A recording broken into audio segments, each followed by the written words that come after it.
弟兄姊妹平安，今天是2022年的10月18号。今天的经文是诗篇129篇，耶利米书第39章第1节到18节，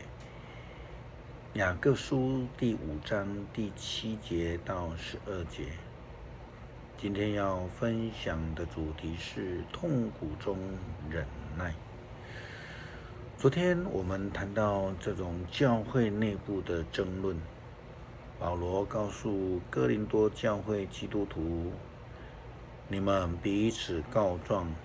这证明你们是完全失败的。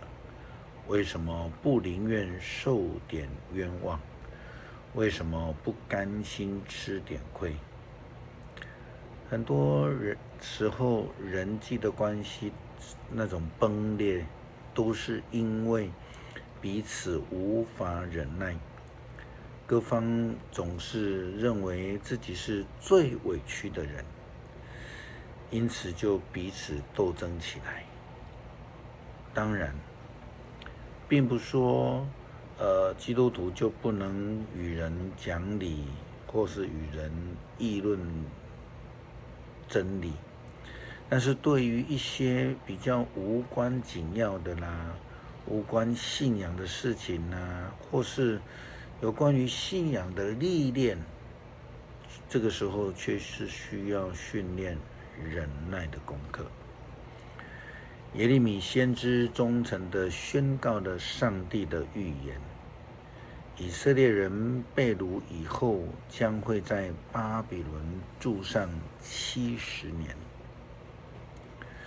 受到上帝惩罚的以色列人，必须要能够忍耐等候，才能得救。但是，就如同我们之前谈过的，大多数的以色列人却宁愿听信假先知的话语，选择听好听的话语，却不愿意听上帝的预言。忍耐等候上帝的时间，就连上帝已经问过耶利米先知的西底家王，他仍然不愿意听信先知之言，而使得犹大国人民以及耶路撒冷全城被毁。西底家王被杀，正如同上帝借着先知所传的预言一样。圣经记载耶路撒冷沦陷的情况如下：西底家做犹大王第9年10月，巴比伦王尼布甲尼撒率大军进攻了耶路撒冷。在西底家做王的第11年4月9号，耶路撒冷城墙就被攻破了。耶路撒冷沦陷的时候，巴比伦王所有的高级将领都到中央门，在那里开庭。这些将领包括尼甲、沙利薛、三甲、尼波、撒西金和另一位尼甲、沙利薛。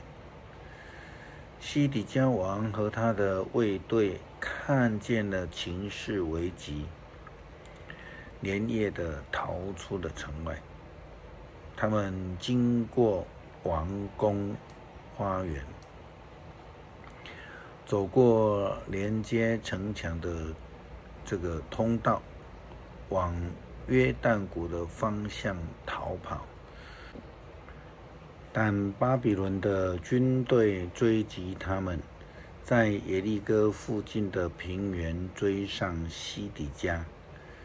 他们俘虏了他，把他带到尼布甲尼撒王那里去，那时尼布甲尼撒王在哈马境内的利比拉，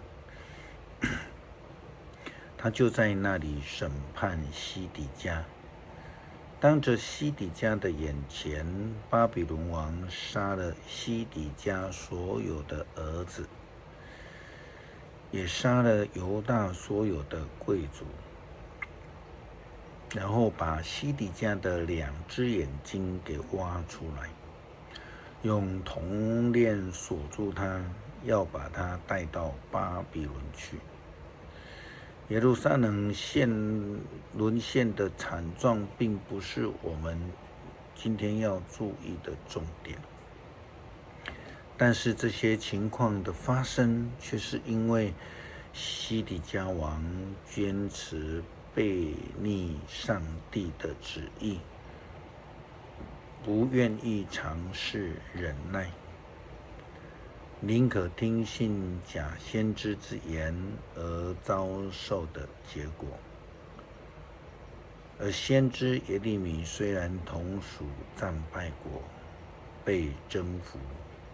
统治、掳掠的一方，但是因为他所传的是上帝的旨意，因此如同他所传的预言，上帝保守了他。经文说，巴比伦王尼布甲尼撒命令护卫长尼布撒拉旦说，把耶利米找来，好好的待他，不可伤害他，他有什么要求就替他办。于是尼布撒拉旦和高级将领尼布撒斯班、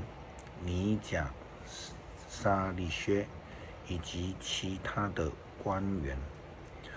从王宫的监狱把我放出来，交给沙番的孙子亚西干的儿子基大利，